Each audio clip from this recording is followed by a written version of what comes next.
So this is the next piece, the first in the series of Ben having panic attacks, because I can't let my characters be happy.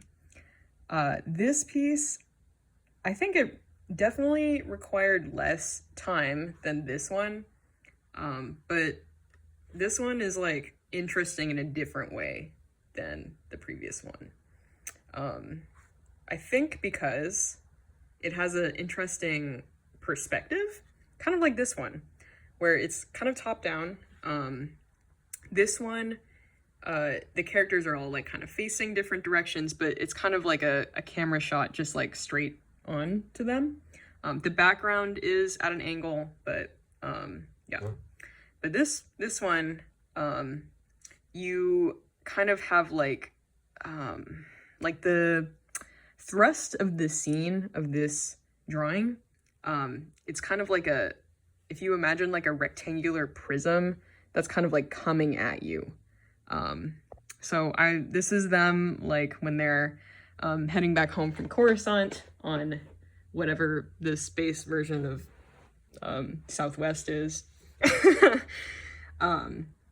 So there's the seats behind them, and yeah, Ben is closer, Fanny is farther away.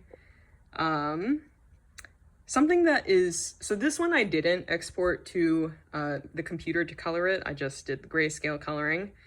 Let me compare it to some of the previous ones. Okay, so these ones back here, I did not really try at shading. This one was the first one that I did kind of like try more to shade.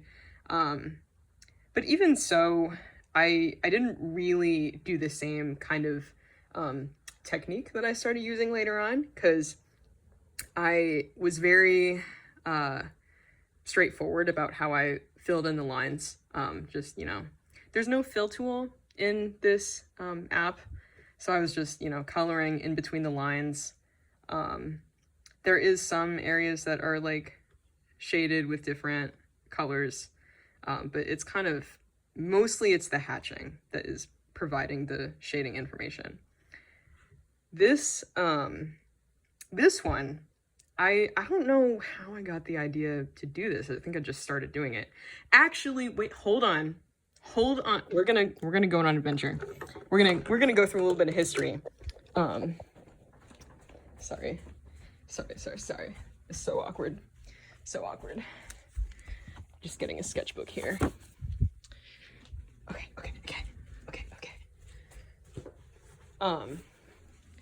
Okay, let me find what I'm looking for in this sketchbook. I don't know if I want to show everything in it. Let's see. Sorry that I'm like so weird. Like, I'm not trying very hard to be like a YouTuber. This is just me doing whatever. Okay. So this sketchbook that I'm currently flipping through to decide where I want to start showing you is my sketchbook from, I think, wait, when did it? From 2014 through 2016, probably. Okay, I think I'll start showing you here. So this is the beginning of Ask Ben Solo. Yeah, this is not Ask Ben Solo really, because it's still Kylo, but this was, so a little bit of history if you don't know.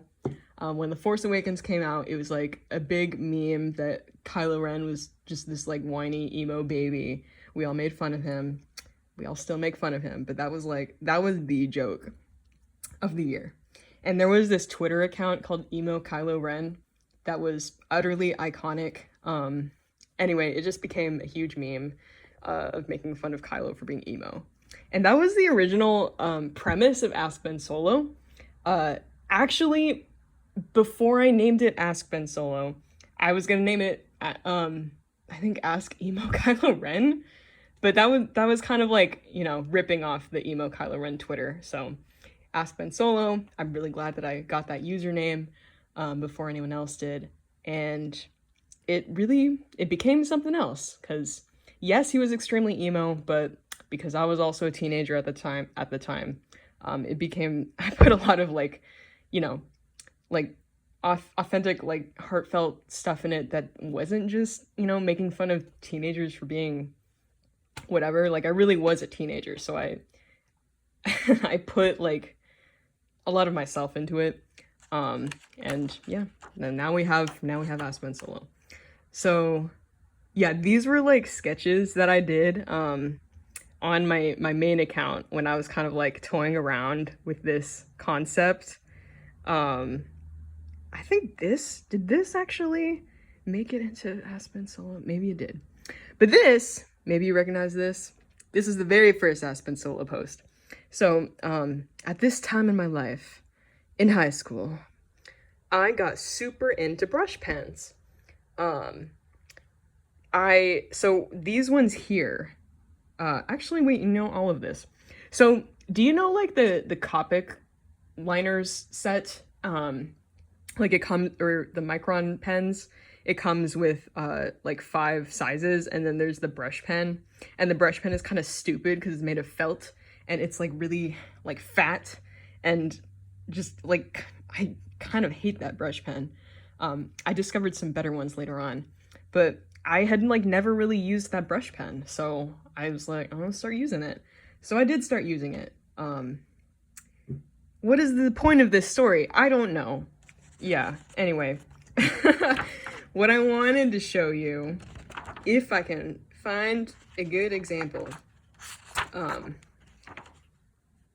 All the memories. Yeah, I did use a lot of hatching early on.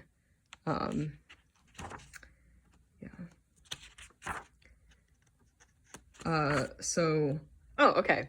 So at some point later on in my young artist career, I could never afford Copic markers. Oh wait, did I? Sorry, I just realized that I think I called the Pigma Sacron micro liners, I think I called those Copics. Those are not Copics, that's not what I was talking about.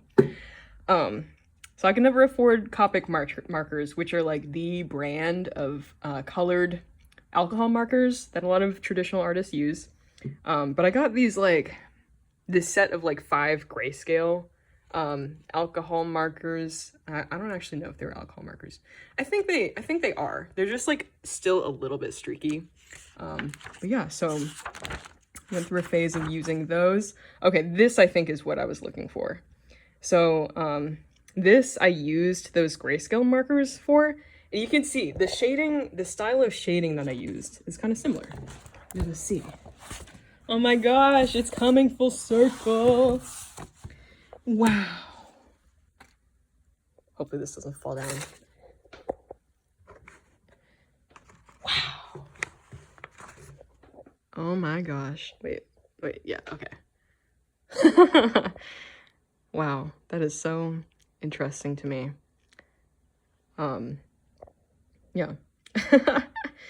A 10-year gap. Wow. I just need to take a moment for that. But I used kind of a similar technique here, where I kept like part of the face white to kind of indicate like a strong highlight, and then used a gray to shade like the darken the, you know, the parts of the face that are in shadow. Yeah, so that's why I brought this sketchbook out. That's what I was trying to show you. Trying to see if I have any other things that I wanted to show.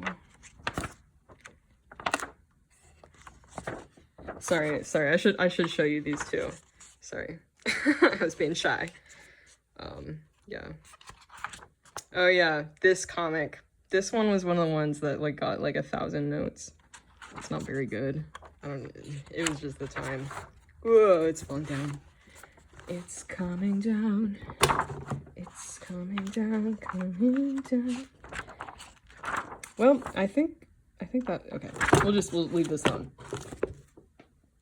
Goodbye. So, back to what we were actually talking about. Yeah. And I find it really interesting because obviously I have the same set of colors. We say set, but it's 2 shades of gray, remember? It's black and white and it's 2 shades of gray. That's what I'm working with.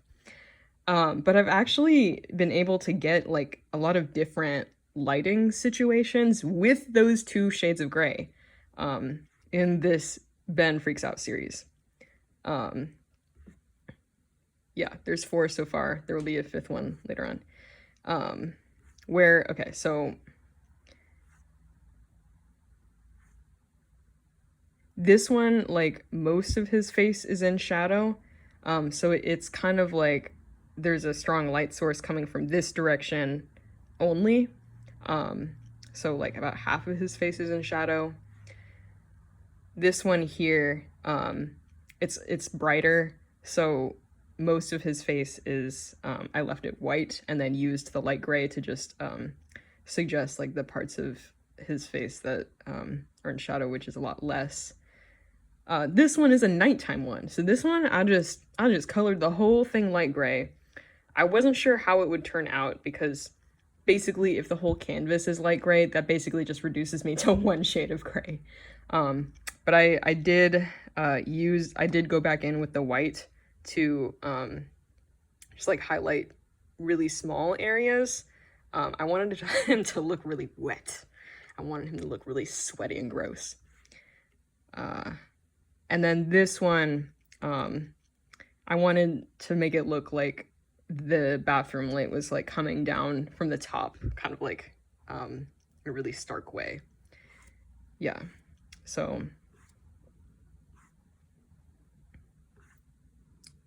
going back. I really like how I got Fanny's face to look in this one, because it's kind of a profile view, but she's also facing backwards a little bit.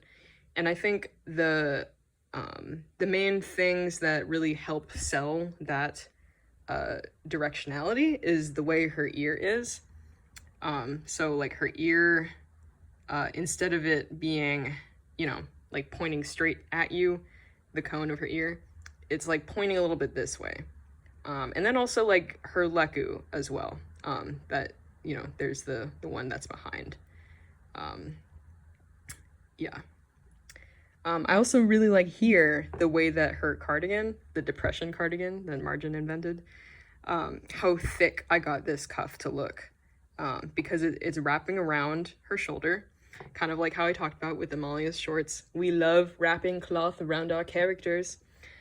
I also really like how I got it to look really plush and knitted with these like lines. Really simple, but yeah.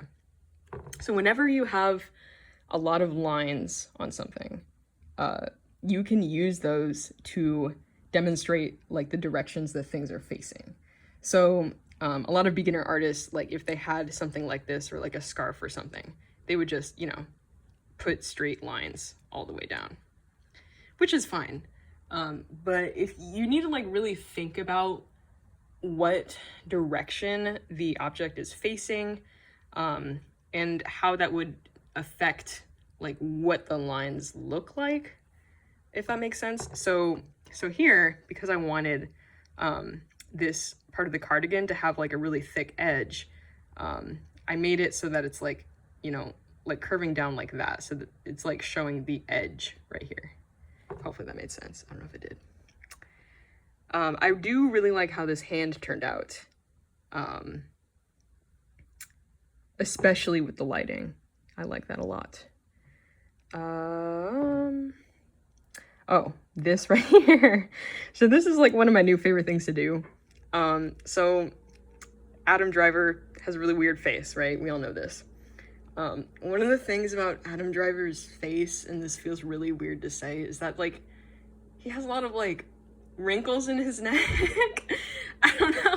Oh my gosh, you know what I just freaking remembered? That the Rise of Skywalker comic, the comic panel where he looks so bad because they drew him with like multiple double chins, And like it's true, like Adam Driver, he has like a lot of wrinkles in his neck, but just this particular comic art made him look so bad. I call him Kylo the Hutt because it just is so unflattering. Anyway, though, it is true that Adam Driver has like kind of like wrinkles like in his neck, especially his chin is like tucked downward. So I like to draw that a lot, like right here. Yeah, I also like the way that his nose is like coming off of his face. That's also weird to say.